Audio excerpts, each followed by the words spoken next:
Hello friends and welcome back to the channel. I'm Nick and this is MSFS Flight Plans, your destination for the best looking, most interesting, coolest spots I can find in the sim to fly over. Before each flight I'll take about 24 hours to learn as much as I can about what we're going to be seeing on the ground, all just to make sure you never run out of things to do in the sim. So you guys might remember that Mount Shasta flight that we took not too long ago. I think I titled it Mount Shasta and Weed because we landed at the Weed Airport, in case anyone just skipped over that because you thought I was talking about pot smoking. Nope, we landed at a town called Weed. Well, it wasn't too far from here, and I mentioned in that flight that we were pretty close to the largest dam in the United States. And I said, at some point, we'll come back out here and take a look at that thing, and I'm a man of my word, so here we are, back out in California, near the town of Oroville, to check out the massive Oroville Dam. This is going to be a pretty short flight, only about 20 minutes, because there's not all that much to see out here other than the dam, but it's really a beautiful part of the country to fly over anyway, so we're going to make the most of that. The dam itself is an in-sim mod. I don't have any scenery mods included because there are none available, and being an in-sim mod, the dam itself looks good, but the stuff around it, not so great. So this flight plan should take us over the best parts of it, trying to avoid the worst parts of it. And let's see what else do I have. Oh, 2 plane mods I've gotten here. So this is the 152, in case you couldn't tell. Not a 172, it is the 152. And I have the WBSim 152 improvement mod included, which is a must-have in my opinion if you like flying this plane, along with this livery. All the liveries for the 152 are just so bland. This one was just different enough, and the only thing really different about it is it's slightly cream colored instead of that bright white, which was enough for me. So those will be linked in the video description, along with this exact flight plan if you want to take it just as we are in your favorite sightseeing plane. And if you don't know how to use that, you'll have to have a little NavMap for it, but I've got a little video tutorial for that. Little NavMap's also a free app, so you'll have to pay nothing to take this flight just as we are, use this plane just as we are. Everything is going to be tossed in there. You won't have to break out your wallet. I'm having a little bit of trouble. I've got the realism set on this thing, and even when I turn the realism off, I can get it to crank, but not turn over, so I'm doing something wrong, obviously. But I primed it, the fuel was on, everything, I don't know what's going on, so I'm just going to cheat to get it going. And I know it's kind of sacrilege to fly this without the steam gauges, but I've got this drawn out so precisely to get the best angles for viewing everything that I didn't want to have to worry about trying to manually do all that. So we are flying it with a 750, we do have the autopilot installed, and we're going to cruise at 1,800 feet, which is also just about perfect. Too much higher than that, you don't get the best details of the dam, and too much lower, you might smack into it. So that's what we got going on here. Alright, so let's go ahead and get our... There aren't any other planes around here. I'm going to go ahead and turn our landing light on now. And we'll give it 1 notch of flaps. Let's take a quick look at the Google map, just so you'll be familiar with where we are and where we're going. So here's San Francisco. If you didn't see that flight, by the way, awesome. We took a helicopter flight out there. Some of the best scenery in the sim. That was amazing. Here's Sacramento, which is the capital of California, and here is where Mount Shasta was up here. So here's where we took that flight. We left from Redding over Shasta Lake, came up in there and landed up there at Weed. And here's Oroville. And I'm just going to mention Chico and point it out here because I'm going to talk about that just a little bit later. There's an interesting story about that place. Our airport isn't even on this map. It's roughly in this vicinity, but as we get closer, you can see that's actually a road. So the airport we're leaving from is right about here. We're going to come up this way, come around this side because we want to look at the front of the dam and avoid the back of it because that's where the messed up looking stuff is. We'll come around here and then take a nice look at Oroville as we come back into this blue spot here, which is the Oroville Municipal Airport. About 24 miles in total in the air. So it'll be pretty quick. Alright, and look who we have the pleasure of flying with today. It's Chet's wife, Karen. We haven't seen her in a while, thank goodness, but she's back. We did a little hiking out there in the Sierra Nevadas not too long ago, and I happened to mention to Chet that I was going to be taking this flight. And she said, why are you going up there? And I said, well, there's a huge dam up there. And she said, I wish Chet would show me some huge dams. The only thing he ever lets me look at are short little stubby ones, and I said, that's uncomfortable, and I would like to not continue this conversation any longer. And then Chet pulled me aside and said, would you just take her up there for that flight? He wanted to hang out down in Sacramento for a few days with some of his buddies, and I was like, dude, come on. He's like, no, it'll be fine. She's cool. I was like, no, she's not cool. Not cool at all. But I owed Chet a solid, so she's with us today. Welcome to my tiny little plane, Karen. You're going to get to see a nice big dam. Don't get any funny ideas, though. Alright, there's not a turnaround area up here that's paved, so I'm just going to pull off in the grass a little bit. And that runway looks a little skewed, doesn't it? Maybe someone can hop on the new World Hub and fix that up. And I can't tell, this is obviously autogen stuff out here. Some of the little towns the little houses downtown look pretty good. And I thought it might be photogrammetry, but I don't know. The performance is pretty good out here too, so it's probably not. But from our altitude, it's going to look pretty good, with the exception of the warehouses, which are awfully squared looking. Alright, so let's just get ourselves all set up here. One final little check. Alright, mixture full, CDI on GPS, our altitude set, landing light on, 1 notch of flaps. Everything else is in pretty good order. You guys ready? You ready? Let's do it.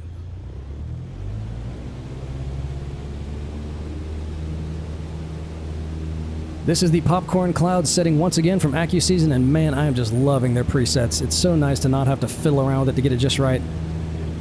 I didn't want too many clouds because one of my previous flights there was a cloud over the dam and that didn't work well, so I figured these would probably give us the best chance. I didn't want no clouds either, so I figured this would give us the best chance of getting a nice bright look at that dam. Let's go ahead and back this thing out just a little bit. There we go. Alright, autopilot on. And we'll come up at 400 feet a minute because this baby does not like to climb. Flaps up. And pull that throttle back some. Alright, I just need to make sure this thing will stop at 1800. Last time it blew right through it. I've been having a tough time with this particular autopilot lately. Sometimes it works, sometimes it doesn't, so I can just control it with our vertical speed if I need to. So this airport we left from is called the Jones Agviation Airport, and I couldn't find really anything about it, but judging by the name and that there's a lot of citrus groves out here, I'm assuming that you can see some of them down there, which are photographs, unfortunately. I'm guessing they probably do a lot of crop dusting out of that place. I think they might have some flight schools down there too. So one thing you're going to notice when we look at the satellite map at the end is they have done a lot of hydro engineering out here. Obviously the dam is going to be the biggest feature, but they've got all kinds of diversion ponds, spillways, holding areas, and I counted at least 5 dams in addition to the big one within a 5-mile radius of downtown Oroville, so they got a lot of them out here. And if you just take a flight south, down, or north really, along the Sierra Nevadas here, you'll see all kinds of dammed up lakes, and I checked out several of them. My first flight was just a nice long leisurely flight from Sacramento up here, and you could tell they were all dams, but they didn't get the right elevation. Some of them were obviously way lower than they should have been. But these fields look good. They've got some nice texture. Other than those photographic trees, I like all the scenery out here. It looks pretty good for default stuff. So this big lake to our left is called the Thermalito Afterbay, named after the little town just west of Oroville that we're about to fly over. And that seems to be the final catch basin for all the excess water that doesn't get diverted back to the Feather River, which we're going to be flying right over. And that was the main river that they dammed up with that big, huge one. So this is it here. This is the Feather. And then over here, they've diverted a lot of water to come over here, and it passes through a few more dams, some of which are hydroelectric, to supplement the juice they're making at the big one. And here's one of the dams right here. This was just a spillway. I didn't see any power lines coming out of it, so I don't think that one's hydroelectric, and you can see it. And that's a spillway right there. Obviously way too low for a legit spillway. And I'm guessing that just controls the level of this thing. And if you look all the way around the outside of it, you can really see it from the overhead image. There's a big man-made dike going all the way around it here. There's that little spillway. Way too low, but good enough. All right, so there's Oroville Municipal, which is what we're going to be coming into. And these airports are both just at about 100 feet above sea level because we're really down in that big central California valley.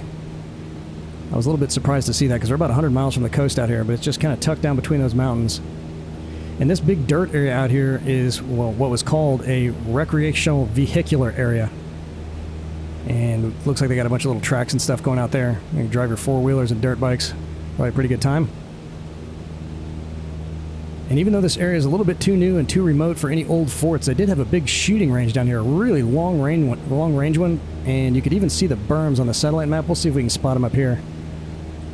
But if I can remember at the end, I want to measure how far out the furthest target area is, because it looked like it was way out there. Alright, I just need to keep an eye on this thing to make sure it stops at 1800. So here's the Feather right here. We're going to fly right over it, and on the western side of it, which would be right over here, is the town of Thermalito, which means small thermal in Spanish. I have no idea why it was called that, but I did find out they had a post office down there from 1895 to 1920. That was all that was in the history section of their Wikipedia page. So that's kind of bland, but at least there was something there, I guess. Alright, it looks like it's not going to stop, so I'm just going to adjust our vertical speed, and we're good to go. So there's the dam right up there. Oh, and look how few clouds there are, and of course that's in a shadow. That's fine, we'll still get a good look at it. So there's the big airport. That place was built in the late 1930s, predating World War II, so you know what happened to it if you've seen our last 70 flights. U.S. Army Air Corps came over and took it over for World War II.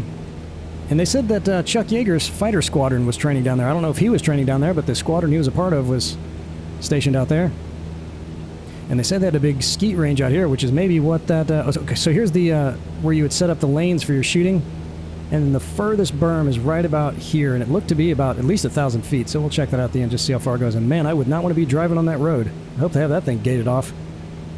That is really close to that range. So here's the big dirt track area where we can go out and horse around. That's what's great about all this land out here. My dad lived in El Paso for a while, and you could just drive 15 minutes outside of town, and there was nothing but desert and mountains. All kinds of fun stuff you could do out there. So there's Thermalito. So this is where the feather is, and it comes down here. This is really where the feather starts. It looks like on the Google map, that's where they start calling it the feather. And this thing here runs from the dam. This is the first diversion pool. And then they split it off over here where it hits a couple of those other dams, one of which is definitely hydroelectric. That bridge looks great though, doesn't it? See, look at this. They modeled the little details down there. You can see them. They've got elevation, but then some of it does appear to be like this right here. Looks autogen. But you could definitely mistake that for photogrammetry. Looks pretty good. I mean, maybe it is. I don't know. I'm getting great performance if it is. As we get a little freeze. So before I came home to record this flight, I was down at that little airport that I mentioned in our Jacksonville flight down by the St. Johns River, sitting in their little gazebo where I can watch all the planes take off and land. I was down there for about an hour and a half. It was just awesome. And in the gazebo, they pipe in the air traffic control channel so you can hear them talking to all the pilots. And about 20 minutes into it, the guy starts screaming at some guy who is probably a student pilot, because I got a bunch of flight schools down there, probably doing a solo. He flew right over the end of the runway at what looked to be about 1,000 feet where everybody was coming in on their finals. And he's like, "You just turned in front of 3 people coming in for your final. Don't ever turn without permission." And I was like, well, that's exciting. And they got a police helicopter pad down there, so I got a nice low flyover from the police helicopter. That was cool. So let's see if we can see the hydroelectric dam. I think this might be it right over here, and we'll see another one once we come back around and look at Oroville. Beautiful little town though, isn't it? Really fantastic. That bridge doesn't look quite right, but that's alright. I don't know, guys. I mean, they got the mildew and stuff on top of the buildings down there. Pretty good job if that is autogen. Okay, so we're about to take the turn here, and then we'll get a nice look out at the big dam out of our left-hand window.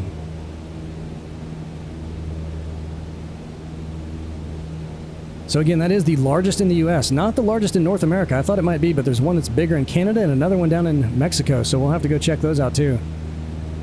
But it created that giant Lake Oroville behind it, which is the second largest reservoir in California. The largest is Lake Shasta, which we saw in that Shasta flight. Wonder what that thing is. Oh, it's an O for Oroville. Yeah, I forgot they do that out here. That's cool. So they started building the dam in '61 and completed it 7 years later. That's 1961. After filling it with an incredible 77 million cubic yards of material. So just for comparison, the Hoover Dam was only 3.2 million cubic yards. So this thing is significantly larger, at least by volume. And when running at full capacity, it's a little flaccid in that regard. It generates 819 megawatts, but the Hoover pumps out over 2,000. And I think I read they only had 3 turbines in here, which is just crazy for a dam this size. I think the Hoover has like 14, maybe 17. But even with the supplemental dams downstream, it's still nowhere close to what... Well, maybe I should call it the Boulder Dam, the official name for it. Nowhere close to what that thing's pumping out. So I'm going to tell you about a little mining town they used to have out here, which is what put Oroville on the map. It was called Bidwill's Bar, and it was, I think, right around this area. They've got a bridge going over it now, but that was submerged when they built this dam out here. And those guys got started mining out there when someone found some nugs in 1848, one of the very first places they found gold out here in California, beating out the 49ers by a year. And so they built a bridge out over the town that was the first suspension bridge west of the Mississippi, which of course was destroyed when they flooded it. So they tore the bridge down and then replanted it over here, going to a little island over there. I'll show it to you at the end. We won't see it very well from here. So here it comes. This area here, I think, is a new feature. They had quite an incident out here in 2017 when this huge spillway, they got a bunch of rain out here, and this spillway started to give way and started crumbling. You can actually see videos of that. And so they shut that down for a while to take a look at it, and all the water started spilling over this intentionally. This is the emergency spillway, but I don't think this was originally out here. So that started washing all this stuff away, which you can see there's still a lot of runoff down there now. And they evacuated the town because they thought this whole thing might give out, which would be catastrophic for sure. Look at the size of that dam. 770 feet. Is that big enough for you? Yeah. That's a big dam, girl. Ooh, they've even got a little bit of relief to some of those little buildings down there. That's pretty cool. And I thought there'd just be like a torrent of water coming out of this thing, but even on the satellite map, it doesn't look like it's running at a very brisk pace. But again, with only 3 generators, well, maybe they built it just to have that big lake behind it. So they fixed that thing up, thankfully. Took them about $500 million to do it. This town out here, which just looks beautiful, is called Kelly Ridge, and there's that little bridge. So Bidwill's Bar was somewhere underneath that thing. I was trying to see if there were any underwater images of any ruins or anything, but I couldn't find any. And it looks like this town might even be more populated than Oroville, which is where I'd want to live, up on that mountain down there, not down in the valley. Looks beautiful. And there's another dam right over here as well, so that's one of the 5 additional dams. There's a little reservoir over here, and I cannot figure out where the water in this thing is coming from, because it's not running that way. It's dammed up from the other side. But once they built that bridge, the first one, the first suspension bridge west of the Mississippi, the same year it was completed as the last year anyone found gold out there. So a little bit late to that party, and then I guess everyone just moved out here to Oroville. Alright, so let's come on down to, well, that's not working, so we'll just come on down to 1,100 feet, maybe 1,400 feet, as we check out Oroville now that we're back down in the valley. So I found an interesting bit of local lore about this place that I felt like I just had to share with you guys. Like any good old western town in the olden days, Oroville had its own antagonist, a guy named Tommy Noax. And he apparently looked just like you'd probably imagine. Huge, ridiculously strong, a little bit nuts. They said he was quite fond of punching oxen in the head, which pretty much tells you everything you need to know. Well, in August of 1881, he cruised up to Chico, which is that next town north of here, and stomped a pioneer named Jack Crum to death. And fearing that Crum's friends might seek vengeance on old Tommy, the authorities threw him in a jail down here in Oroville. And it didn't take long for Crum's friends to find out he was down here, so they came down here and planned a ruse saying that they were bringing in a prisoner from another town to get past the guards. And apparently the guards tried to stop them, but they overwhelmed the guards, got to Tommy, and lynched him from a cottonwood tree, no less. Which is how they took care of biz out here in the Old West. So there's another dam there. And this one might be one of the hydroelectric dams. Alright, so let's go ahead and stop right there. That looks about right. And they've also got another interesting little feature down there, something called the Mother Orange Tree. The first orange tree in Northern California. Also an original resident of Bidwell's Bar that they had to transplant. But they said they got it from just a root, is how it started, from somewhere down in South America. And that thing is still alive. That dam doesn't look too bad. Probably a little bit too much water. And look at those rocks down there. That looks great. Really, really great. Fantastic. Wow, that's a nice treat. But other than that, not much going on out here, other than four-wheeling and shooting and hanging out at the reservoir, which would probably be all the entertainment I need. That looks pretty good, too. Well, what a nice treat. Really nice treat. So while we have a second as we're coming into the airport here, the Discord server is waiting in the wings to be open. We're about 12 members from hitting 1,000 subs. So I was playing around there last night, pinning all of our explanations of what each of the different channels are in there. So the main thing, I'm learning about Discord still myself. I know some of you are too. The main page, I guess, for lack of a better word, is called the server, and then inside of it you have the equivalent of what we would probably call chat rooms back in the olden days. And they call those channels, and you can assign kind of like a subject to each channel. So, of course, we've got flight plan recommendations, upcoming flights, just a general chat room, aviation chat, talking about different types of planes, and I included in there something called the Gear Shop, which folks that are trying to offload some gear or looking for something in particular that someone might want to offload can go and try to connect with other guys in the sim community, maybe get a better deal than you could on a place like eBay or somewhere like that. So we'll get that thing opened up, and then we're going to have a flight plan upload section where, as I mentioned before, in that Norway flight, we will have a contest each quarter where the community will vote on the best flight plan submitted that we don't wind up recording for YouTube. And a lot of them probably will wind up on YouTube. But the runner-up that doesn't make it to the final cut, we'll throw a poll up there, and then I'll give out a gift card to the sim vendor of your choice, which will add a little bit of excitement to all that. Of course, we'll have some live chats, live streams, group flights. I took my first ever group flight, if you can believe that, after, what, 2,500, 3,000 hours of simming last week with our man Dan Buck from down in Brazil, who's going to be the one moderating our Discord server for us. And that was cool. A lot of cool. We did really cool. We did it over Jacksonville. Really fun. So we'll do some of that stuff. And what I'd like to do, I'm sure initially, because we only have 1,000 members in the whole channel, probably not going to be a lot of traffic on there. Maybe I'll be surprised, but anyone who's interested, let me know down in the comments if you want to be a part of a little roundtable discussion. We'll have a live chat. I want to get some ideas of what would make that as much fun as we can possibly make it. What kind of cool stuff we can do on that Discord server. Because sometimes it's hard to have conversations in the comment page, and of course anyone can comment, so there's always the threat of trolls, which so far I've been able to mediate pretty well. Alright, so I'm going to try to hit this first taxiway here, and even if we can, I'll just kind of pull over to the side, and then we'll take a look at the satellite map.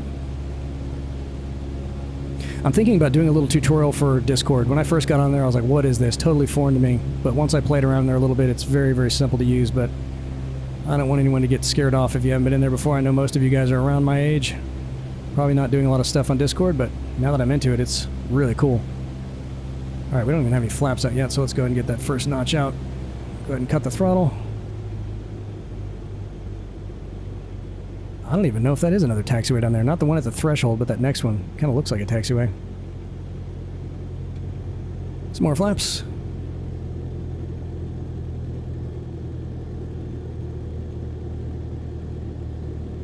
Well, I came in way too high. Too busy thinking about the Discord server. That looks like a taxiway. If I can stop by the end of the skid marks, I might be able to do it. We're about to find out. Let's throw in one more notch of flaps just to really slow us down.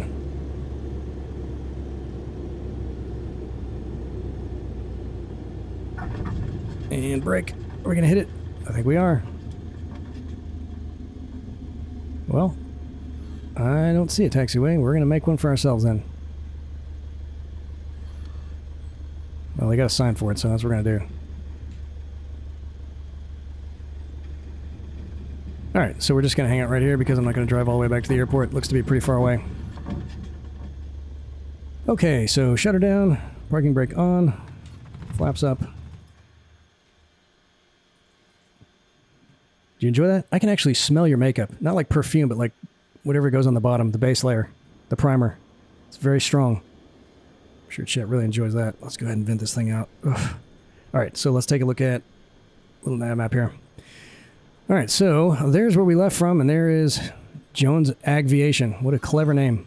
And you can definitely see on this big catch pond here, that dike going all the way around it there. And there's that first dam that we saw. Although that does look pretty low elevation. I mean, it's got to be steep enough for the water to run down. So that was cool. And here is the big dirt track where everyone can go ride their stuff around. I bet that's awesome. Look how big that is. That's huge. They said back when the military was out here, they had some bomb bunkers over here, which appear to be gone now. I looked for where they said they were. And they said they had a big skeet range out here, which might have been down here where the gun range is. All right, let's measure this real quick. So there's where the lanes are. And the furthest one out, oh, wow. So 1,600 feet, that's pretty good. I definitely couldn't hit anything that far away. Yeah, and I would not want to be driving down that road, or even this one for that matter. Yeesh. Okay, so here's where Thermalito is over here. Here's some more of those dams. And again, I don't know which ones were the hydroelectric ones. I don't see any power lines at that. Well, no, they do. They got a little substation there, so that one's probably hydro. And then they got this one here, which is not. That's probably just a flow slower.